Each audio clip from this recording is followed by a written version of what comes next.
이황과 이인은 기본적으로 성리학자예요.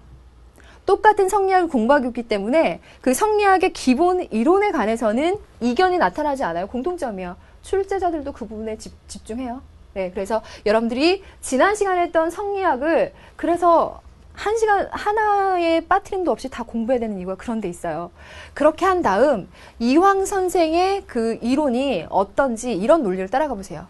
이황 선생이요. 자, 이렇게 이와 기라는 우주의 본체에 관해서 해석하는 관점, 그리고 인간의 감정 중에서 사단과 칠정이라는 부분을 해석하는 관점이 어떠한 특성을 있는지를 보시고 거기에 대해서 이인은 어떤 이견을 갖고 있는지를 따라가 보면 될 것 같습니다.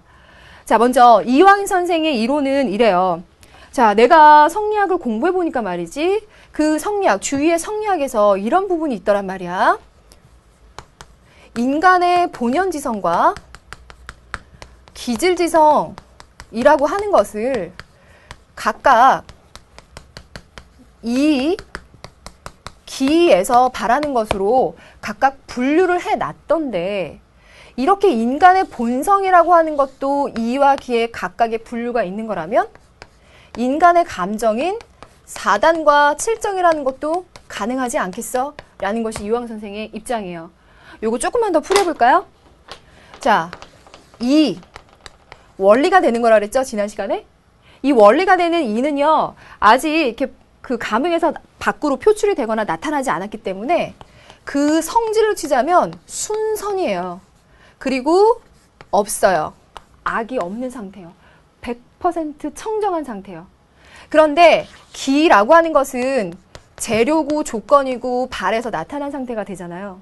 따라서 이 기는요, 선할 수도 있어요. 그런데 악할 수도 있는 거예요. 순선, 가선각. 선할 수도 있고 가능하고 악하기도 가능한 가선가악의 성질을 갖고 있다는 거예요. 그래서 이 순선무악한 이라는 것으로부터 인간의 사단, 뭐였어요? 측은, 수호, 사양, 시비, 지심이라고 하는 그 선한 마음의 단서가 나와야 된다라고 분류하고, 이 기라는 가선가악이라는 것에서 칠정, 인간의 감정이 어때요? 부모님이 아프시면 당연히 슬프겠죠. 그 감정은 나쁜 게 아니에요. 자연스럽고 선천적으로 갖고 있는 거예요. 그런데 만약에 그 슬퍼하는 감정을 자칫 잘못 표현하거나 너무 과도하거나 너무 모자랐을 때 문제가 생길 수 있는 거거든요. 악으로 흐를 수도 있다는 거예요. 그러한 악의 위험성이나 가능성을 갖고 있는 거는 기의 발로 분류하는 것이 맞겠다라는 것이 이황 선생님의 생각이에요.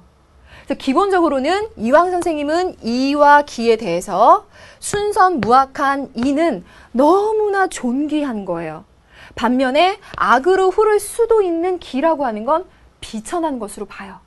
자, 이는 귀하게, 기는 비천한 것으로. 따라서 옆으로 갑니다. 이는 귀하고 기는 비천하다. 이, 귀, 기, 천의 입장에 있어요. 이런 입장에서 여기로 그대로 넘어갑니다.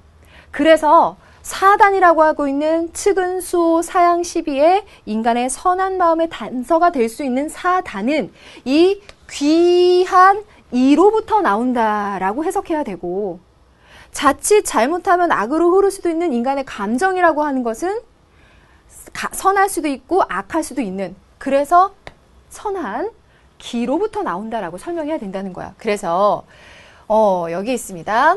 사단은요, 사단은 이가 발에서요, 거기에 기가 기가 따른 것, 그것을 따른 것, 따라가는 것으로 설명을 해줘야 되고, 칠정은 기가 발에서 거기에 이가 올라탄 것으로 설명을 해야 된다. 따라서 이렇게 보니까 사단은 이의 발로, 칠정은 기의 발로. 사단은 이에서 발하고 칠정은 기에서 발하고 서로 각각 발한다. 이기호발이 맞다. 라고 자신의 이론을 정리해요. 이게 이기호발설입니다. 그래서. 자, 그리고 보니 이 이야기가 나오죠. 따라서 이론상 보니 이와 기가 모두 발한다. 선생님 자꾸 바란다. 그 바란다가 대체 뭐예요? 움직일 수 있다는 거예요. 운동할 수 있다. 표현되고 나타날 수 있다.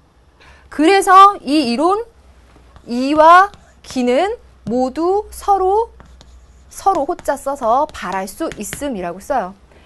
제가 지금 여기다 이렇게 당연하게 이렇게 썼지만 사실 성리학의 기본 이론에서 보자면 라고 하는 부분이 있어야 돼요. 왜 그러느냐? 봐요. 이와 기는 모두 발할 수 있음이라고 그랬어요. 이와 기 모두 발한다. 이가 발할 수 있다. 오 이렇게 해야 돼요. 왜? 성리학에서는 이는 아까 말했어요. 무형, 형태가 없고요. 그래서 무위, 움직일 수가 없어요. 그런데 이 선생님은 그런 학자적 고집을 갖고 4단이라고 하는 건 순선의 단서가 되기 때문에 인간 본성, 도덕성의 단서가 되기 때문에 귀한 이의 발로 따로 분류하고 싶어. 가선가학이 될 수 있는 기의 발로 섞여서는 안 되고 거기서부터 쏙 빼와서 딱 분류를 하고 싶다는 거예요. 그래서 4단은 이 발, 이가 발하는 것으로까지 이분은 설명하고 있는 거예요. 그래서 여러분들 그냥 수능 문제 풀 때 4단은 이가 발한다. 이가 발한다 라는 말이 나오면 고맙게도 딱 이황 선생이에요. 이황 선생님이 그렇게 이야기를 하는 거예요. 다른 성리학에선 그런 이야기가 나올 수 없거든요. 자, 이렇게 정리를 합니다.